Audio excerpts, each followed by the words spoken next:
In this video, you are going to learn how to create a customer support agent for WhatsApp. This agent will solve our customer problems, providing them a step-by-step solution guide. This agent will have a memory system, so it is able to remember the different conversations it has had with the different customers. To enable this agent, you will learn how to transform a CSV file that contains all the problems and questions of your business into a format that your agent can use to reply to customers. This will be possible following a retrieval augmented generation process. And not less important, I'm going to show you how you can create a monitoring system so you have a dashboard where you can monitor what's going on with your agent. Like when is the agent executed, what type of conversations it's having with your different customers, and finally, what's the overall consumption of your agent. For those of you that do not know me, my name is Dani Fuya and I'm the CEO of Logfire. I will leave in the description the link to the code. This is the basic structure that we have used to create a more sophisticated system for one of our clients. And I'm openly sharing it with you so you can use it in your own projects or even with your own customers. If you're a business that has inefficient operations and you want to build a system that is reliable and can scale, contact us at flowhot.com. We will be happy to help. With no further ado, let's go to the video. Let's speak about the different frameworks and platforms that we are going to use in this video. First of all, we are going to use PydanticAI to define our specialized agent. So far, it's my favorite framework of those that I have tried. For the memory handling, we are going to use LangGraph. With LangGraph, it's quite easy to match a certain ID with a chat history. So this way, we are able to handle different conversations at the same time without them mixing up. For our database, we are going to use Supabase. It's a very popular choice nowadays. In Supabase, we're going to store mainly two things: the link between the different phone numbers and the chat histories. And in reality, what we are going to do is to store LangGraph checkpoints. So a LangGraph checkpoint is how LangGraph calls a memory object that allows you to store the state of the agent and later resume it. On the other hand, we're going to store embeddings of our knowledge base. So this way, our agent, it will be able to fetch the most relevant problems and solutions according to the user query and reply with this information. Then, since we will be using the WhatsApp API, we'll have to create an app in the Facebook developers portal. We're going to set up a webhook. So this way, every time WhatsApp receives a message, he will send it to our server so our agent can process it. And finally, how you can use the API to send a message to the phone that has sent the request. To set up the server, we'll use FastAPI.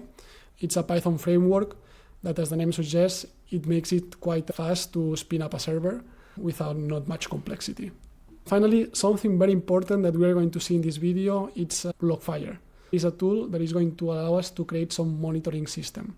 So something cool about Logfire is that it comes with out-of-the-box integration with both PydanticAI and FastAPI. So with just 2 lines of code, you will be able to have a system like the one you are seeing here, where the different calls to your server are recorded together with all the details. And every time the agent is run, you will be able to see what's the response of the agent together with all the chat history, as well as some interesting details such as token consumption. This is the outline that we are going to follow today. In the first step, I'm going to show you how to set up a Supabase database and to enable the pgvector extension.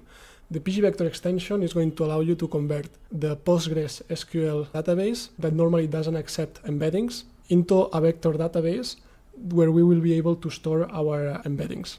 And this is what we are going to do in the next step. We are going to take a CSV file where we will have all the problems and solutions that normally happens in our business, and we are going to convert them to embeddings, and then we are going to store them in our Supabase instance. Then we're going to see how to create the PydanticAI agent, and here I will get into detail in how to create a tool that is connected to the database and how to fetch the most relevant problems and questions according to a user query. And then how you can create a system where you can store and retrieve chat histories from your database. And this will be done using LangGraph. In a final step, we are going to create a FastAPI server and run it. And we are going to create a meta app and set up a webhook. This will allow us to send all incoming requests to our server, process them, and then send back the response to the user that has sent the message. The first thing you need to do is go into Supabase and create a new project. I will not create it because I already have this one here. And after creating this project, you will have the tables here that will be empty. But the most important thing to do here is to go to Database, Extensions, and make sure you have this vector extension enabled. With this, now our database will be able to store vectors. Now we are going to take a CSV file and we are going to store it as embeddings. I have opened it here with Excel in order to visualize it better. In this example, we are going to assume that we are a business that sells robots, and we have detected that we have different problems and different solutions, and we have listed all this information in this Excel. In the first column, we have the robot model. We have 3 different models: CareBot Alpha, SecurityBot Prime, and ServiBot 5000. Then we have a column where we have grouped different issue categories. Then we have a small summary of the problem together with a longer description of the problem. In our case, we are going to take the user query and we're going to match the problem that the user is describing with all this content here. And then we are going to reply with the different steps that the customer has to follow in order to fix this issue. And then here we have a priority column. Since we are just building a first iteration, we are not going to use this column. But in a second iteration, what we could do is, considering this priority, deciding whether to escalate this problem to a human or not. All right, so we have here the CSV file. And in order to process all this information and put it in our database, we're going to execute this dataprocessor.py script. Before we start, make sure that you have your Supabase credentials in your M file. To do that, you would have to go to this part over here to connect, and then get the parameters from the transaction pooler. Very important, use the transaction pooler and do not use the others. In addition, you will have to enter your Supabase database password that you would have entered when creating the project. So this script is divided in 3 main parts. First of all, we have defined some helper functions that will allow us to perform some operations in the database. We have the big function that processes all the CSV file and inserts this information in our database in the format we want. And finally, just a main function that we will call with the big function to process the file. In the first function, we are just connecting to our database and returning the connections, and then we can use it to execute the operations. And here in the second function, we are going to create the embeddings table using the connection that we have created before. For the embeddings table, we're going to have 6 different columns. The first one will just be a primary key, nothing special here. We're going to record the source ID. It's going to be the raw number of the CSV file.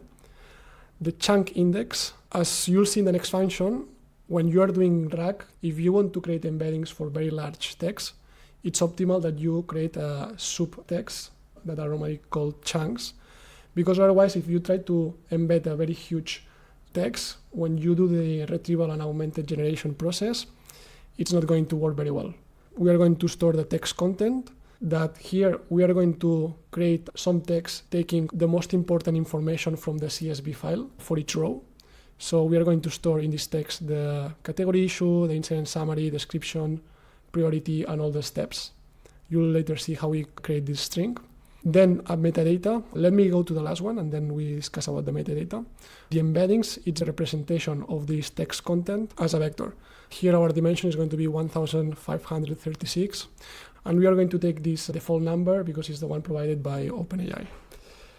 In this metadata column, we are going to store additional information that we can later use to do some pre-filtering. All right, so we are going to create this table. We are going to create an index that will allow to retrieve the information faster. And we are just going to use the connection to create the table and the index. Then we have this function that is an utility function that allows us to split a very large text into smaller text. Since our data is not that long, the chunk text function would be redundant. I'll leave it here just as a best practice. Now we have a getEmbeddings function that uses the OpenAI API to create an embedding of a text. And finally, we have this function that inserts a new row in our myEmbeddings table. All right, so with this, let's have a look at the main function. We create the connection, we create the tables if they don't exist, and then we open the data CSV file that is stored in this path over here, data/data CSV. We are going to iterate through the file. For each row, we are going to create one piece of text that contains all the relevant information for the problem. So all these different fields in one row, we are going to transform them into one unique text, and then we are going to create an embedding for this text. In the metadata, we're going to store all the information for each column except these 6 different fields. In the end, we're going to store the robot model, the issue category, and the priority. So let me explain you a use case where the metadata column would be relevant. So imagine that you have different clients, and each of the clients has a different robot model. Whenever the customer is talking to you, if you are able to detect what's this customer and what are the different robots that this customer has bought, you could beforehand filter only problems that are assigned to robots that this customer has. This way, when you're performing the retrieval of information, the accuracy of the system would increase. In any case, we're going to go row by row, we're going to create this text, we're going to create text chunks, then for each of the text chunks, we're going to create an embedding and store this in our database. Now we are going to run this script, and we will see in our database, there will be a new table created called my embeddings with all the information that we have in our CSV file and the proper embeddings. Script finished executing. And if we go to our database, we see that now we have this my embeddings table, and we have for each of the different rows that we have in our CSV file, one row created in our database. So we have the ID, we have the source ID that will represent the row in our CSV file, the chunk index that I set, since our data is not that long, there's no need to do chunking. In the text content, we have all the information for each of the problems. Then metadata, we have the 3 fields, and then we have the embedding vector that represents all this content over here. We are going to take the user query, we're going to do the same operation that we performed to transform this content into an embedding, and then once you have the query of the user as embedding, you can then compare mathematically the different vectors and take those that are more similar. This way you know that very likely the user is referring to one of these problems that you have described here. So you can take this content, pass it to the LLM, and this way the LLM knows how to reply to the user. Let's get now to the code and see how we have created the PydanticAI agent. Before we start, make sure you go to Logfire and create a new project, and you expose the Logfire token in your end variable example. If you do this with these 2 lines, you will start seeing logs in your Logfire dashboard, and they will look something like this. Ignore the ones that you see like a 2 here. These are related to the FastAPI server, but the ones for the PydanticAI agents are the one with this rotated square here. So we see, for example, these are some logs that I had in the past, and it's very cool because you can see all the chat history that you are sending to the LLM, and even the tool calls. You can see the responses of the tool calls, and for example, we see the 3 most relevant problems related to the user query.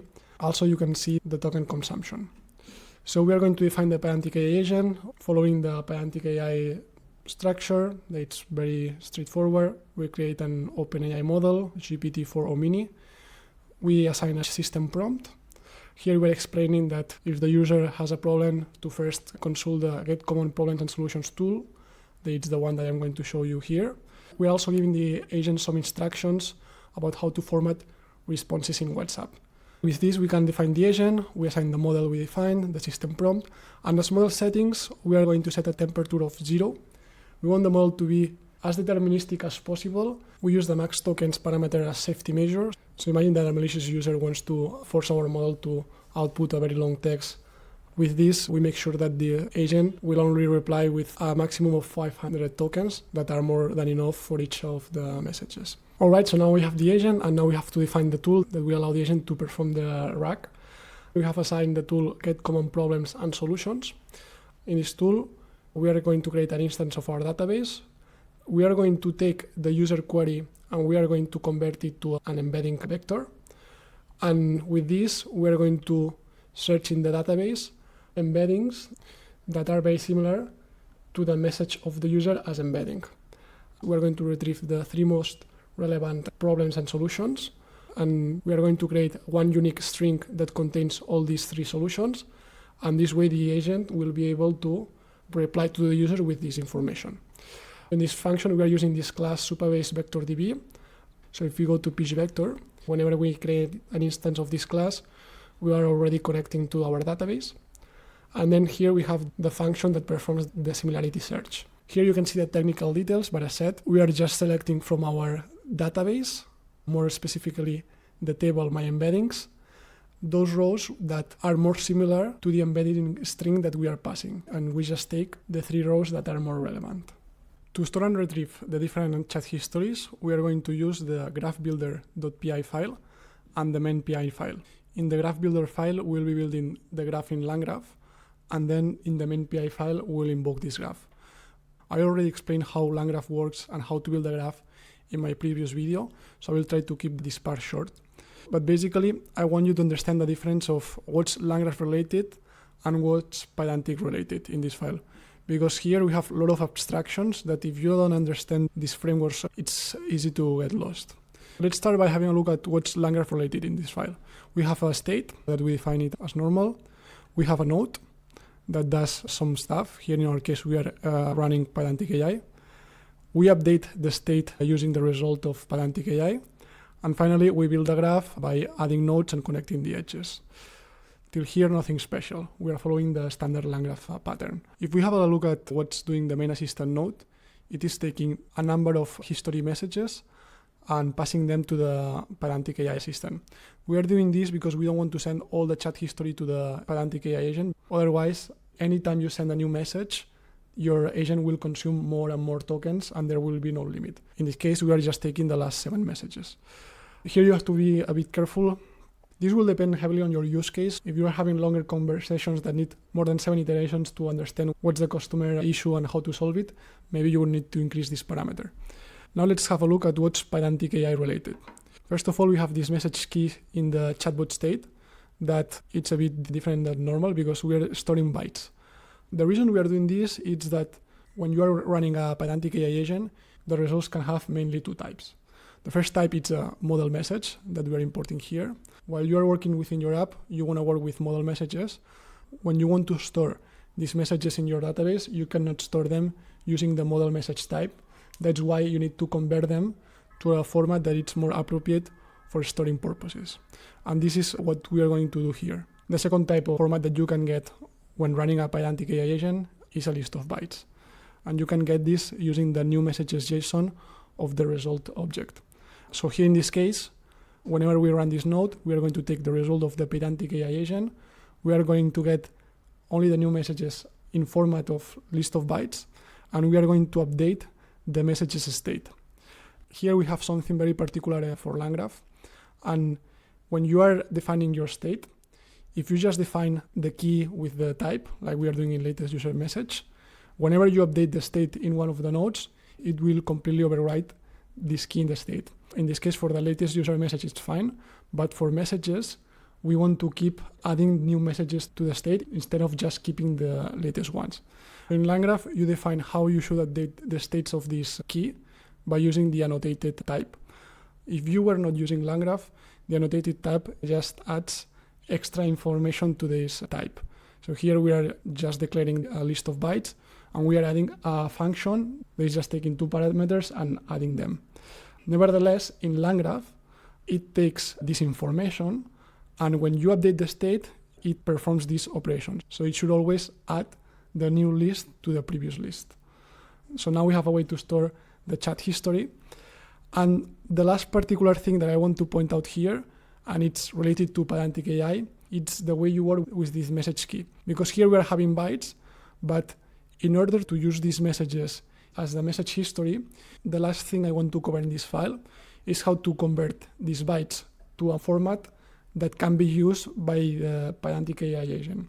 Because when you're running the agent, you can pass a message history argument, and this way the agent will be able to reply to our next request considering all the previous message history. And this is done using this argument. Something special here is that we cannot send the list of bytes in this argument because this argument is expecting a model message type. And this is what we are doing here. We are taking all the messages from this list and we are going to convert them in a model message type using this function that takes bytes and converts them to model message. We have added another check, and it's this usage limit parameter. To prevent the agent from getting stuck calling indefinitely times the tools, we're going to allow only 3 tool calls. that actually one would be more than enough. In the main PyI file, we have the function that we will use to run the agent anytime we receive a WhatsApp message. This function is called run agent. First of all, we establish a connection with our database, and then we use this async Postgres server library to create some tables in our database to allow LangGraph to store states there. So now with these 2 lines of code, you can use a Postgres SQL database to store the state of your graphs. And that's it. We build the graph using the function from Graph Builder, and now we run local chat.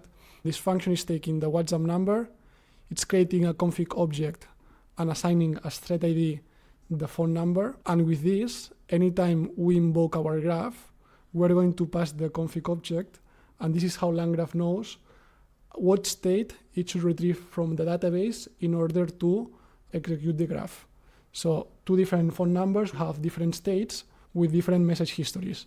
And that's it. We get the result of the graph and we return it.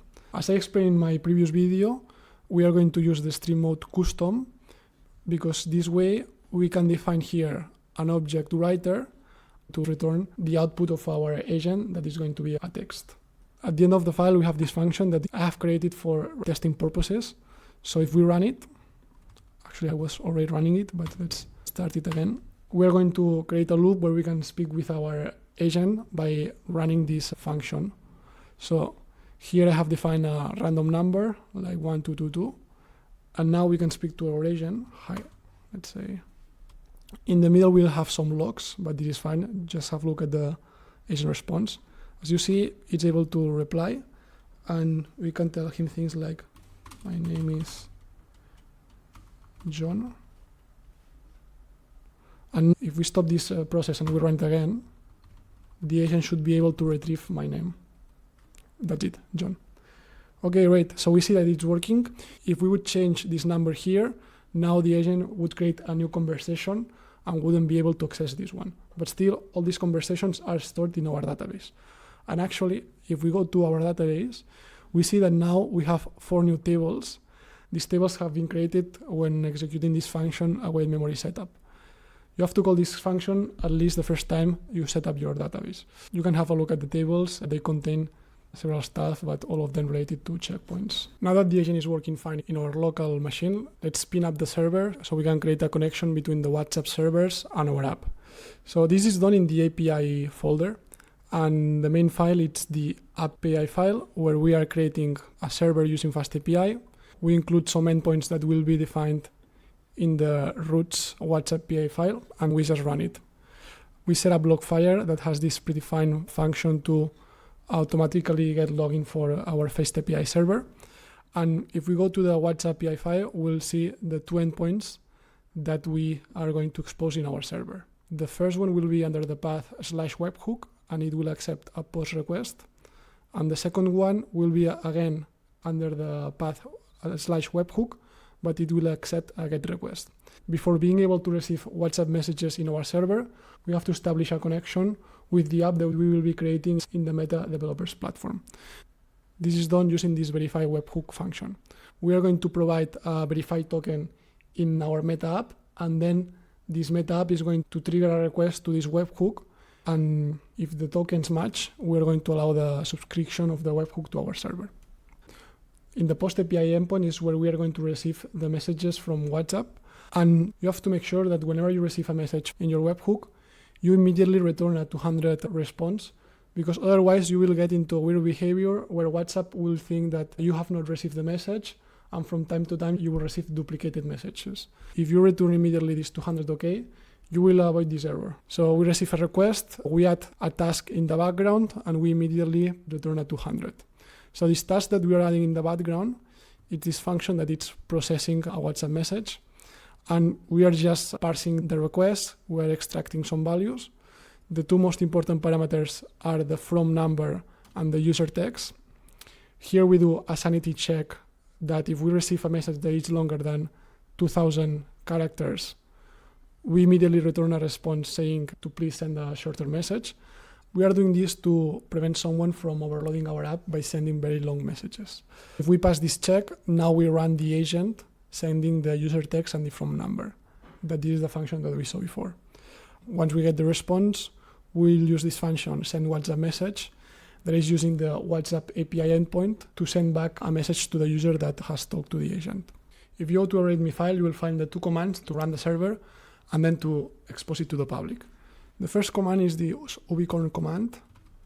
Let's run it. Great, so now our server is running in our local host under this URL. Okay, we are already logging requests in our system. Actually, let's go to Logfire. We see that we have this request from accessing the 8000 port of our local host. So now in the second terminal, we're going to use Ngrok. It's a service that allows you to expose your local server to the internet. You will first have to install Ngrok and create an account. You can do it here. And then we run it. And that's it. Now we have our server exposed to the internet, and it will be under this URL over here. Okay, so we are doing some progress. Now we have the server running, it's exposed to the internet. Now we can create our WhatsApp app and communicate it to our server. To that, you will have to go to the developer's Facebook portal. You will have to create an account. And once you are here in this dashboard, you'll have to create a new app. Just fill these details. I will not do it myself since I already have an app created here. Now we are going to go to WhatsApp, API setup. In this page over here, we are going to obtain our API token that will allow us to send messages to our users. And we are also going to set up the webhook that will allow our server to receive the messages from WhatsApp. So just click here, generate access token, click on reconnect, and this will give you an access token. Copy the token and paste it in your M file in the WhatsApp API token. And now here you will be able to select the phone number that you want to send the message from. For this demo, I'm going to use a test number. If you want to bring this to production, you would need to add a new phone number and fill all this information. With this, we can do a test. I'm going to use my personal phone. If you click on this command, you will use this API token to send a message to your number. So this actually is the same call that we are using in our WhatsApp service function that we have here. Click send message, and if you go to WhatsApp, you will receive this message every time that you click on send message. Now we need a way to receive the messages that we are typing to this chat.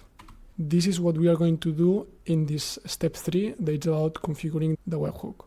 If we click here, on this page, we have to provide the callback URL, that it's the webhook we have defined in our server.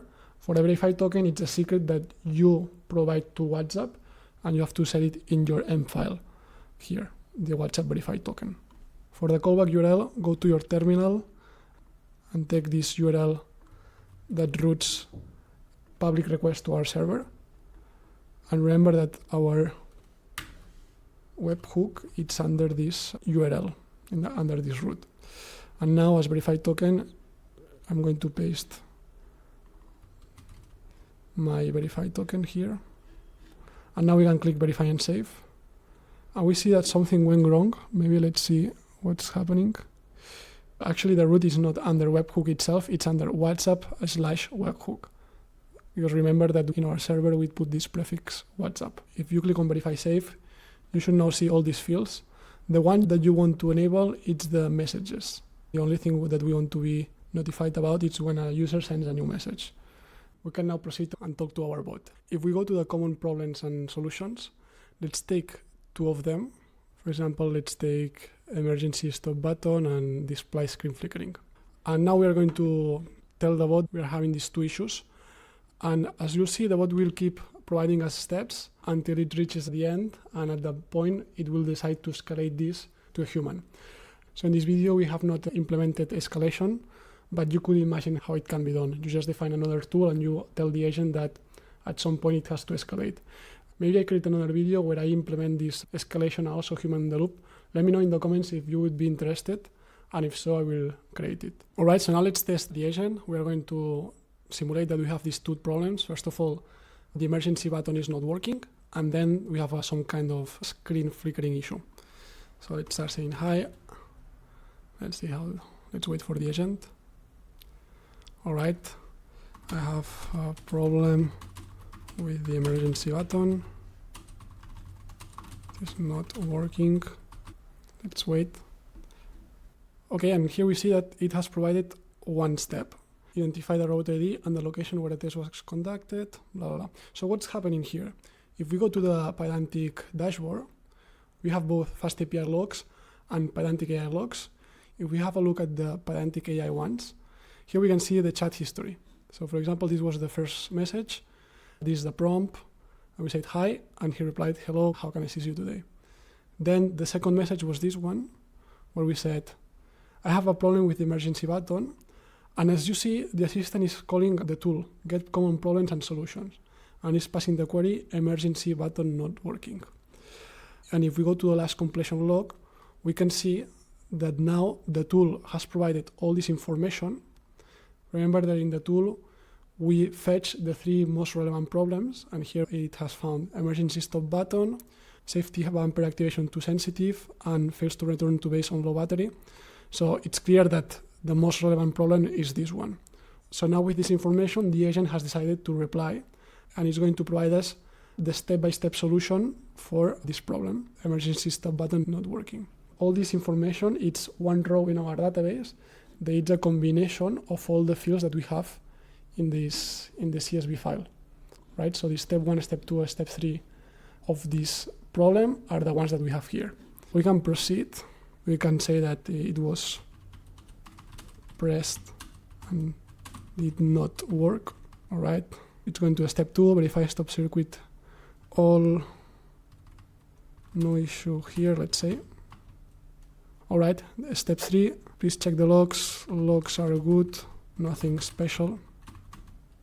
And now it's providing the step 4. Let's have a look again at the logs. Here we see that the logs are coming.